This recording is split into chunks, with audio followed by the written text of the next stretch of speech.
Esprit Saint, éclairez-nous. Au nom du Père, du Fils et du Saint-Esprit, ainsi soit-il. Bonjour les amis, la paix du Christ sur vous tous. Je vais aborder avec l'aide de l'Esprit Saint et l'intercession des saints la corédemption de Marie, méditée à travers le premier mystère douloureux.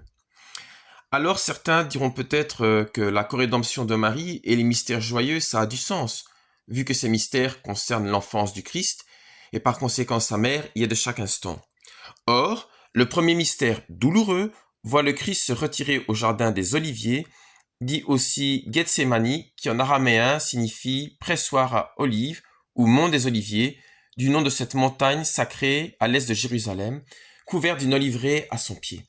Nous sommes donc à Gethsémani. Le Seigneur a demandé aux apôtres Saint Jean, Saint Jacques et Saint Pierre de l'accompagner pour veiller et prier car son heure est imminente. Tout le mystère est centré sur l'agonie du Christ et l'endormissement de ses apôtres. Incapables de veiller et prier, ne fût-ce qu'une heure avec leur maître qui sera livré et crucifié. Saint Luc écrit « Étant sorti, il s'en alla, selon sa coutume, au mont des Oliviers, et ses disciples le suivirent. Arrivé en ce lieu, il leur dit « Priez afin de ne pas entrer en tentation. » Puis il s'éloigna d'eux à la distance d'un jet de pierre environ, et s'étant mis à genoux, il priait, disant « Père, si vous le voulez, éloignez de moi ce calice, toutefois non pas ma volonté, mais la vôtre. » Alors lui apparut du ciel un ange qui le fortifiait. Étant en agonie, il priait plus instamment, et sa sueur devint comme des gouttes de sang qui tombaient à terre. Se relevant de sa prière, il vint vers les disciples qu'il trouva endormis de tristesse, et il leur dit « Pourquoi dormez-vous?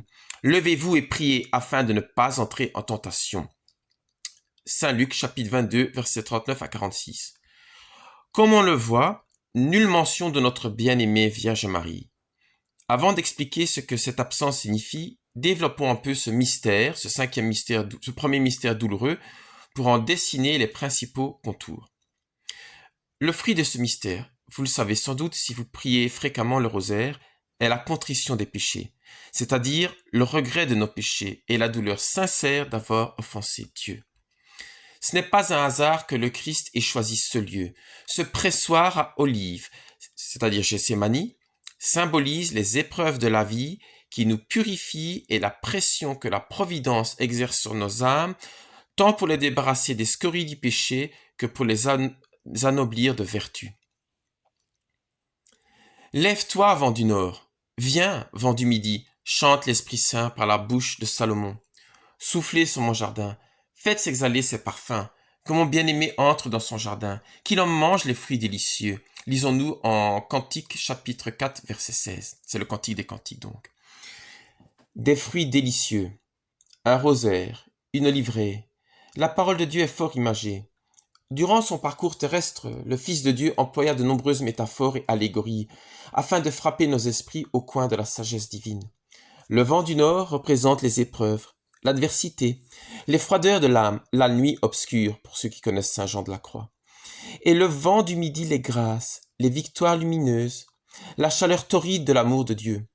Mais le vent du nord peut aussi nous rafraîchir lorsque le diable enflamme nos sens, tandis que le vent du midi peut assécher celui qui s'enflamme d'orgueil et oublie d'arroser son jardin des eaux vives de la grâce sanctifiante. Que le vent vienne du nord ou du midi, tout est en la main de Dieu. De même que peu importe les épreuves ou les grâces, tout concourt au bien de celui qui aime et obéit au Seigneur. Soufflez sur mon jardin, Seigneur, faites s'exhaler les parfums des vertus que vous daignerez m'accorder. Le thème du jardin est récurrent dans la mystique chrétienne. C'est au jardin qu'Adam et Ève ont chuté. C'est au jardin que Jésus agonise après nos âmes rebelles. On dit de Marie qu'elle est le jardin fermé, la fontaine scellée, car de tous les hommes, elle seule est sans péché de la conception à la dormition.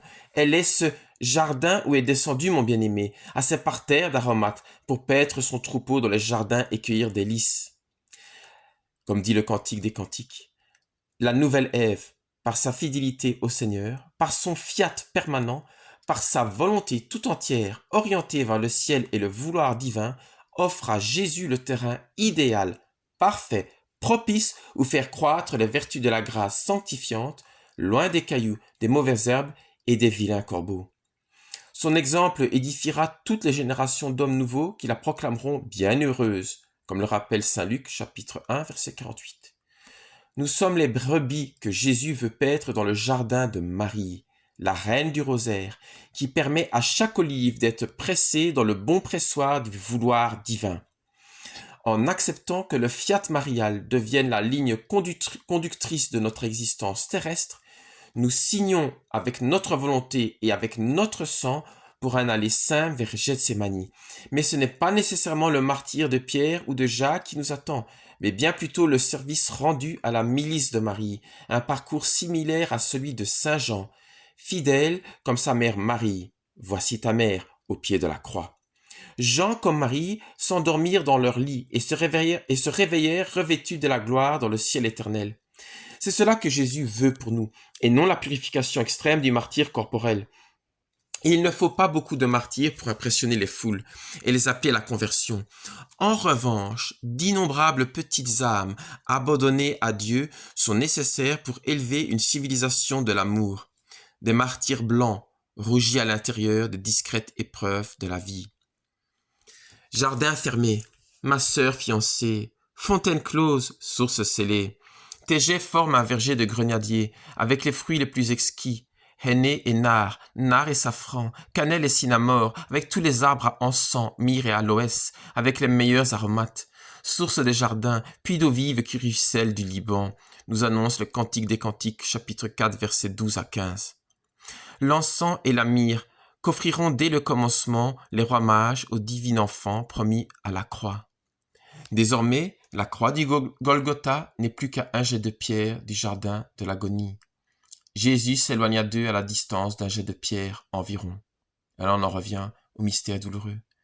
L'agneau de Dieu, et je veux bien que vous compreniez qu'il y a vraiment des liens mystiques très forts entre la parole de Dieu et différents livres tels que le Cantique des Cantiques, je l'ai cité, la myrrhe, l'aloès, l'encens, et aussi ce qu'on retrouve dans saint Luc lorsqu'il nous conte la naissance du Christ et la venue des rois mages et qui offre l'encens et la myrrhe. Tout cela a du sens et tout cela a une signification très profonde. Je reprends. L'agneau de Dieu prend sur lui nos péchés, agonise après les âmes perdues. Le corps du Christ saigne littéralement des âmes. Vous voyez ces fameuses gouttes de sang qui sortaient du front du Christ à Gethsémani, eh bien, ce sont nos âmes. Le Fils sacrifié se met à la distance d'un jet de pierre, de l'humanité assoupie, incapable de veiller et prier, afin que la loi du talion s'exerce sur lui, œil pour œil, dent pour dent, Dieu pour Dieu. L'homme est mort par le péché, le Fils de l'homme doit mourir par la vertu, à la désobéissance répondre par l'obéissance.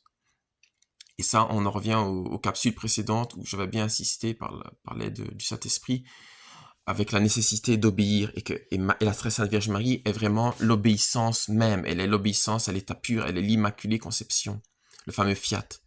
Non pas ma volonté, mais la vôtre. Le calice des âmes perdues est infernal, mais il va falloir boire jusqu'à la dernière goutte. Ce que Pierre, Jacques et Jean sont incapables d'accomplir, veiller, c'est-à-dire on est avant la Pentecôte, donc ils ne sont pas encore capables, ils sont pas capables d'aller jusqu'au bout, c'est-à-dire veiller une seule heure avec leur merci. Et tout ce que je dis, c'est pas pour déprécier les saints apôtres, mais voilà, ils ont eu cette faiblesse qui était liée à la chair, et puis plus tard, ils seront glorieux dans leurs accomplissements, et leur vie, c'est le modèle de notre vie avec des hauts et des bas. Donc je ne juge pas les apôtres, mais j'utilise les leçons de leur chute pour justement éviter ces chutes et aller de l'avant. C'est pour ça qu'elles apparaissent dans le Saint-Évangile, parce qu'on a besoin, on apprend beaucoup du lien entre les apôtres et leur maître. C'est Jésus le maître, et les hommes, même s'ils sont devenus des saints et honorés comme tels par la Sainte Église, ça reste des hommes. C'est Jésus qui prend les clous, faut jamais oublier, et c'est lui qui nous sauve. Je reprends. Donc veillez une seule heure avec le Messie. Marie l'a accompli dès la conception jusqu'à la dormition. Les visions de Maria d'Agreda sont éloquentes à ce propos. Mais la parole, et là je fais une petite aparté, voilà, j'ai bien lu les visions, enfin les 3 tomes des visions de Maria d'Agreda, donc la cité mystique de Dieu. Je vous le conseille, cette lecture, elle est très profonde, pas toujours facile, certains commentaires sont un peu plus ardus. Il y a une version aux éditions du Parvis qui ne reprend que la vie de la très sainte Vierge Marie, mais les commentaires qu'en donne elle-même, la très sainte Vierge Marie, sont vraiment éloquents, et c'est une théologie très puissante. Moi, j'ai beaucoup appris sur la très sainte Vierge Marie. J'avais déjà une certaine connaissance intime et intuitive, que j'avais obtenue par la méditation, la prière du rosaire, qui m'avait été donnée voilà, de façon gratuite. Mais les visions de Maria d'Agreda, c'est vraiment le sommet. Je reprends. Mais la parole de Dieu seule suffit à le démontrer, donc à démontrer la place de la très sainte Vierge Marie. Tout ce que je vous dis et tout ce que l'enseignement catholique nous dit de la très sainte Vierge Marie, en fait, se retrouve dans la parole de Dieu, de façon directe ou indirecte, notamment dans le Cantique des Cantiques. Et en chapitre 5, verset 1, le Cantique dit « Je suis venu dans mon jardin, ma sœur fiancée. J'ai cueilli ma myrrhe et mon baume. J'ai mangé mon miel et mon rayon. J'ai bu mon vin et mon lait. » Et ça se comprend parce qu'en fait, l'Esprit Saint nous informe que Dieu, en Marie, c'est-à-dire son jardin, le jardin de Dieu, Marie est le jardin de Dieu, eh bien Dieu cueille la myrrhe du sacrifice et le baume de l'ensevelissement de la volonté humaine dans la divine volonté. Et Marie, elle est vraiment la divine, elle vit la divine volonté. Elle est vraiment le réceptacle de la divine volonté. En recevant Dieu, elle reçoit la divine volonté. Les âmes pures de rébellion sont le miel que Marie offre à son Fils. Jésus boit le lait du sein de Marie, tant au sens littéral que mystique. Par la communion au corps et au sang du Christ, nous devenons enfants de Marie et du Saint-Esprit, frères de Jésus. La pression des oliviers est achevée, l'huile sainte de l'onction des prêtres et des rois est disponible pour l'avènement du royaume. Et là, je vous renvoie vers les visions qu'a eu Virginie, donc c'est-à-dire les secrets du roi aux éditions Résiac. Vous pouvez aussi aller voir vers Déborah de Mandouria, où on retrouve cette Vierge de l'Eucharistie et source de l'huile sainte. Je ne peux pas tout mettre là, ce serait vraiment beaucoup trop long. Il y a beaucoup de tomes chez Déborah et aussi quelques tomes chez Virginie, donc Gaëtane de Lacoste de son vrai nom, qui est en lien avec Monseigneur Hayet, l'évêque de Bayonne. Et c'est grâce à ces visions que le diocèse a été consacré au cœur uni de Jésus et de Marie. Voilà, tout ça c'est très riche, c'est de là aussi que viennent mes méditations, mais je poursuis, sinon ça va être beaucoup trop long. Voilà, le cantique en chapitre 2, verset 16 dit, c'est Dieu qui parle, c'est Salomon, c'est l'Esprit Saint par la bouche de Salomon qui dit, et n'oubliez pas que la Vierge Marie est l'épouse du Saint-Esprit, l'Esprit Saint dit, je suis, enfin là c'est la Vierge Marie qui parle, elle dit, je suis, c'est un échange en fait entre le roi et sa bien-aimée, elle dit, je suis à mon bien-aimé et mon bien-aimé est à moi qui se repaît parmi les lys. Et je vous commente, la fleur de lys figurait sur le drapeau de la royauté française, car le but du droit divin et des ascendances davidiques, et ça renvoie au marquis de la Franquerie, était d'établir un royaume de cœurs croisés, ça renvoie à Martine, des cœurs croisés de l'amour, une terre remplie de petits David bien contrits de leurs péchés et tout offert à la grâce divine. Je sais que je fais beaucoup d'apartés, mais je vous ai mis le texte sans ces apartés en description, donc allez-y, lisez-le à votre aise, et voilà, vous pourrez prendre le temps de bien méditer tout cela. C'est la raison pour laquelle la Vierge, en ses 5 apparitions majeures, traça son M sur la carte de France et que le Christ, en ses 50 apparitions à Dosulé, annonça la croix glorieuse au pied du M de la carte de France.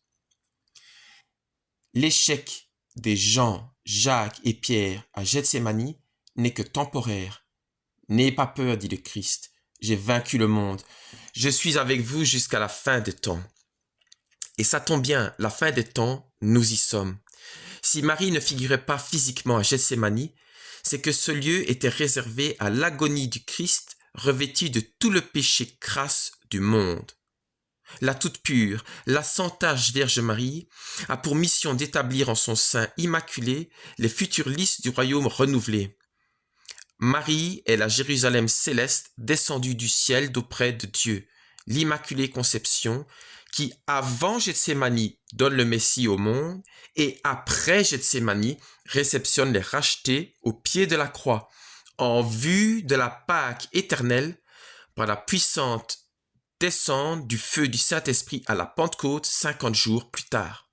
Et donc, les 50 apparitions du Christ à Dosulé sont 50 jours de bénédiction et aussi d'attente, d'annonce, de promesse en vue de la descente du Saint-Esprit lorsque la croix apparaîtra dans le ciel de Dosulé et toutes les nations se frapperont la poitrine. Alors, dit l'Écriture, paraîtra dans le ciel le signe du Fils de l'homme. Alors toutes les tribus de la terre se frapperont la poitrine, et elles verront le Fils de l'homme venant sur les nuées du ciel avec puissance et grande gloire. Matthieu 24, verset 30. Voici, il vient avec les nuées, et tout œil le verra, même ceux qui l'ont percé, et toutes les tribus de la terre se frapperont la poitrine à cause de lui. Apocalypse 1, verset 7. Je répandrai sur la maison de David et sur les habitants de Jérusalem un esprit de grâce et de supplication, et ils tourneront les regards vers moi, celui qu'ils ont percé, et ils se lamenteront sur lui, comme on se lamente sur un fils unique. Zacharie, chapitre 12, verset 10.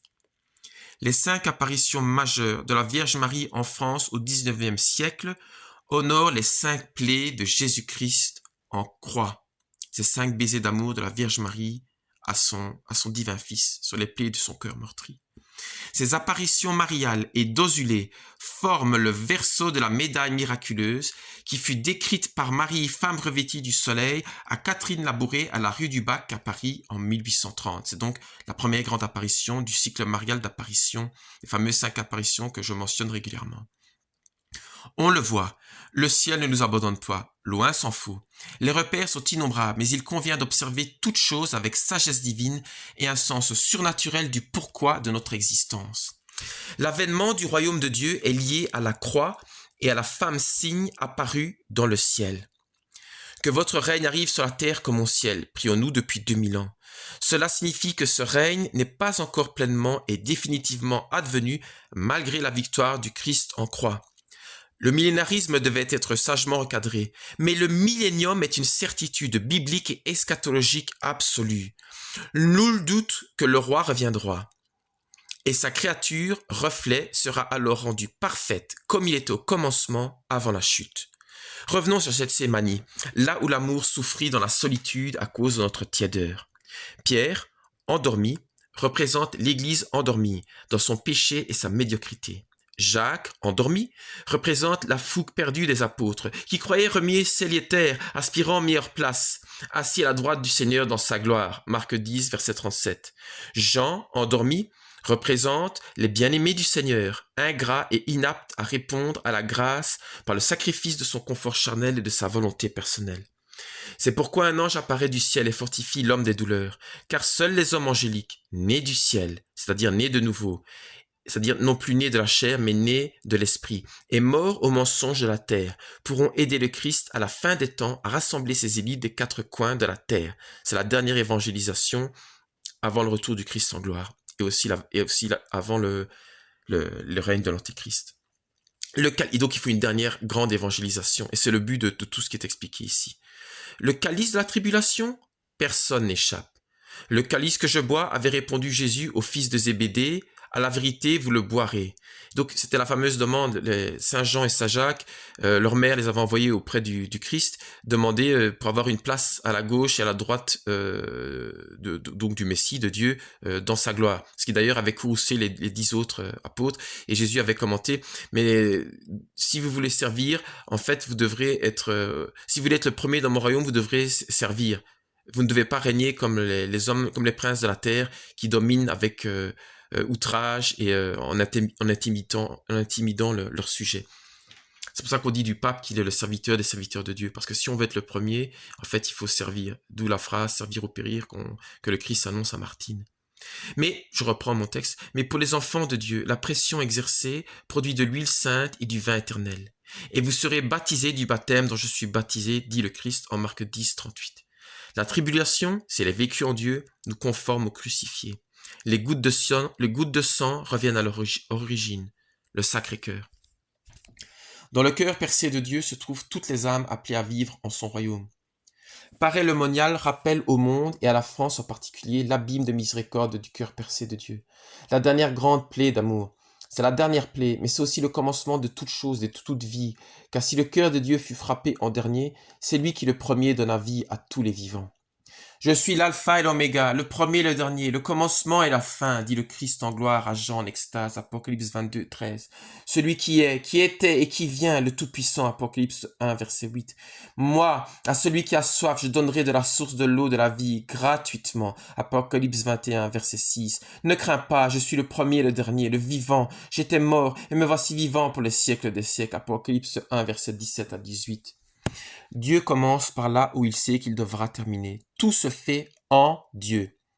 Ensuite, l'Immaculée Conception apparaît 5 fois en terre de France. Un rappel de chaque besoin que la mère des douleurs déposa sur chaque plaie du corps meurtri de son divin Fils.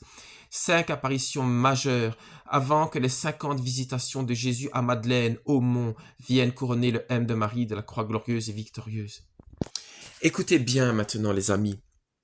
Entre la première apparition complète et parlante du Christ à Dosulé, c'est-à-dire il y a eu 7 apparitions de croix, et lors de la 7e apparition de la croix dans le ciel de Dosulé, Madeleine voit le Christ qui commence à parler, et voilà ce qu'il va lui dire, je vous le cite un peu plus loin.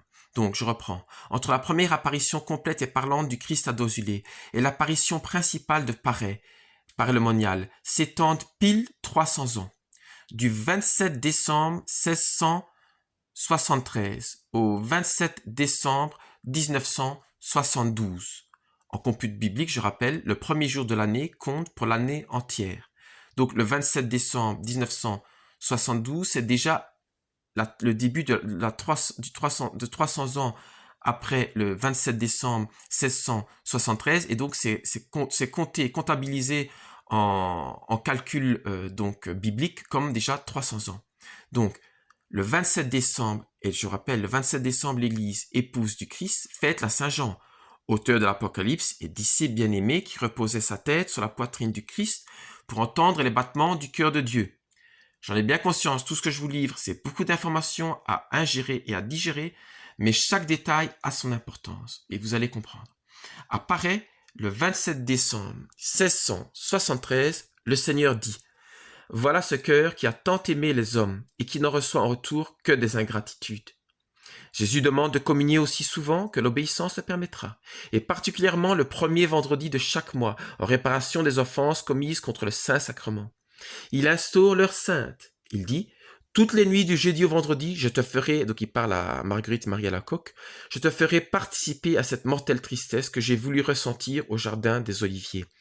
Tu te prosternas avec moi, le visage contre terre, pour apposer la colère divine. Jésus annonce aussi la fête du Sacré-Cœur. Et vous rappelez, vous allez voir, un peu plus loin, Jésus à Dosulé, il demande aussi de se prosterner et de baiser la terre. À Dosulé, le 27 décembre 1972, le Seigneur dit: n'ayez pas peur.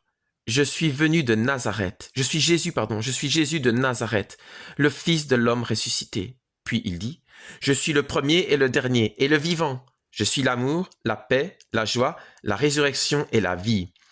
Il demande à Madeleine de baiser les personnes présentes ou la terre par amour, charité et pénitence. Et là, je vous rappelle, quand on fait la procession à Dosulé, on va au bassin de purification et on baise la terre en signe de pénitence. Et c'est d'ailleurs un geste que Saint Jean-Paul II avait fait de se baisser, de baiser la terre en signe de pénitence. Il ajoute: ce que vous entendez à l'oreille, proclamez-le sur les toits. Et ça, c'était un signe prophétique de la part du pontife. C'était, quand Jean-Paul II a baisé la terre, c'était une prophétie. Par toi, Madeleine, la cité de Dosulé sera ornée de la Sainte Croix. Le premier mystère douloureux, centré sur la méditation de l'agonie de notre divin ami Jésus au jardin des Oliviers, est donc étroitement lié, et de l'aveu même du Sacré-Cœur, à la rédemption, à la désobéissance des hommes, au cœur de Dieu, et nous l'apprenons par la révélation de Dosulé, à la croix glorieuse et au retour du Christ en gloire. C'est pourquoi notre Seigneur et notre Dieu a librement choisi d'espacer la grande apparition de Paray et la grande annonce de Dosulé de 300 ans.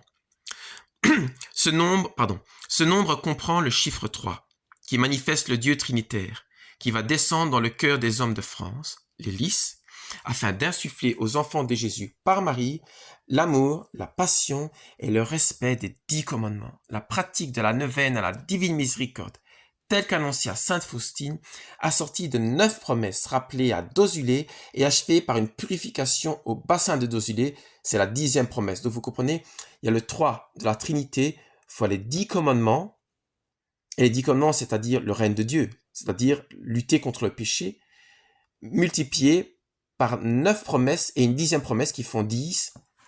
Et cette 10e promesse, en fait, c'est celle de la vie éternelle, c'est le but de la vie chrétienne, c'est le but de la rédemption, c'est le but de l'évangile, c'est le but de la religion, c'est la vie éternelle pour qui se repent sincèrement et réclame le royaume au crucifié. Souviens-toi de moi quand tu viendras dans ton royaume, avait dit le bon larron en Luc 23, verset 43. C'est la mission divine de la France en lien avec l'Apocalypse de Saint Jean, parce que la France, elle est éducatrice des peuples et elle donne l'exemple en bien comme en mal.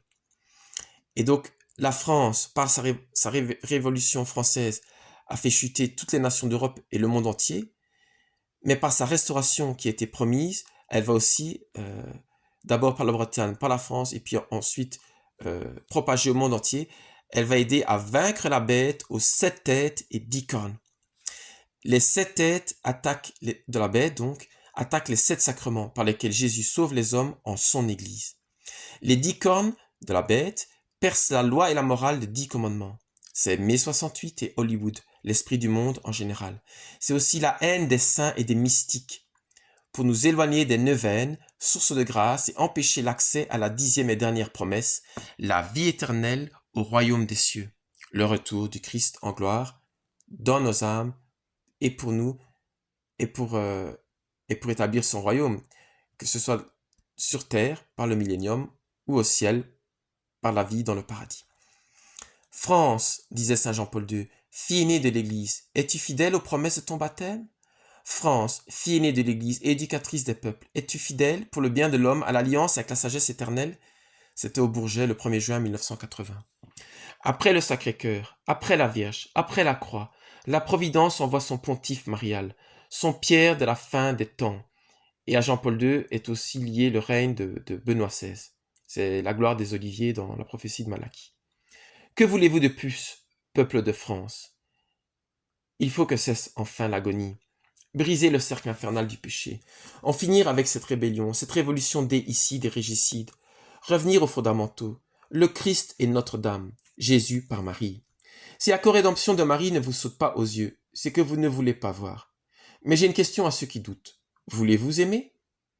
Les apôtres endormis voulaient aimer. Malheureusement, l'esprit est fort, la chair est faible, précise saint Matthieu dans son récit de l'agonie, et d'ajouter « Veillez et priez afin que vous n'entrez point en tentation ». Matthieu 26, verset 41. Marie, pleine de grâce, revêtue du soleil de la grâce, ne pêche jamais, n'a jamais péché et nul ne péchera qui la prend pour mère et modèle, pour l'étoile dans le ciel de sa vie. La Vierge est cette étoile, constellation, qui indique la présence du Christ au roi mage. Nous sommes appelés à l'onction royale des enfants de Dieu. Comme Lazare, la France sortira du tombeau, et le cœur du royaume ressuscité rayonnera à la face du monde dans les souffrances de l'enfantement. Il n'a rien de secret qui ne sera révélé, annonce le Christ en Luc 12, verset 2. Les secrets de Fatima, La Salette et Akita sur l'apostasie au sommet de l'Église seront et sont d'ores et déjà révélés pour qui a des yeux pour voir et un cœur pour aimer. La Vierge est bien présente, non pour l'agonie, mais pour la rédemption. Elle est ce jardin où la colombe du Saint-Esprit aime à butiner au 3e millénaire. C'est le temps où il faut ôter ce glaive du cœur de la mère. Car selon la légende, un roi très grand, de cœur, doit ôter cette épée ancienne que nul jusqu'à présent n'est parvenu à ôter. Et je vous renvoie vers la vision que Virgile a eue de cette épée qui devait être ôtée, cette épée qui est réellement quelque part dans une église plantée dans un rocher. C'est un peu lié aussi à la légende de cette épée que le roi doit retirer. Vous voyez, celui qui retire l'épée est le roi. Mais en fait, il y a une symbolique mystique. C'est en fait ôter l'épée. Le but de tout cela, c'est pas tellement l'épée physique, c'est en fait ôter l'épée du cœur immaculé. Cette épée qui perce le cœur, tel que l'avait annoncé Simeon. Et donc, cette épée, c'est le péché qui commence au jardin avec la chute d'Adam et Ève, et puis qui se prolonge avec la crucifixion du Christ jusqu'au dernier des pécheurs et le dernier des péchés. Et le but de vivre dans le vouloir divin, c'est précisément de retirer l'épée, d'ôter l'épée pour en fait être fidèle à Jésus et soulager sa mère. En attendant l'accomplissement, je reprends mon texte, en attendant l'accomplissement des dernières prophéties, persévérons dans la récitation du rosaire, en la roseraie de Marie, afin de bien embellir son jardin des aromates, et ainsi offrir au Très-Haut le nard de nos cœurs contrits, adonnés au Seigneur, abandonnés à son cœur en son divin vouloir. À l'agonie, répondre par le fiat, faire de Marie notre mère, stopper l'hémorragie de Jésus par l'offrande libre de notre vie, servir ou périr, tout donner sans compter, sans regarder en arrière, sans craindre les représailles. J'ai vaincu le monde, ne ment pas. Même si l'histoire est très dure, la fin est belle. Pierre deviendra Saint-Pierre de Rome. Jacques recevra l'an 40 la première apparition de Notre-Dame sur son pilier à Saragosse. 8 siècles plus tard, il commandera dans une vision à un roi franc de sauver la Gaule ibérique de l'invasion islamique. Charlemagne, petit-fils de Charles Martel. Les croisés espagnols invoqueront Saint Jacques sur son cheval blanc tel qu'il leur apparut dans le combat.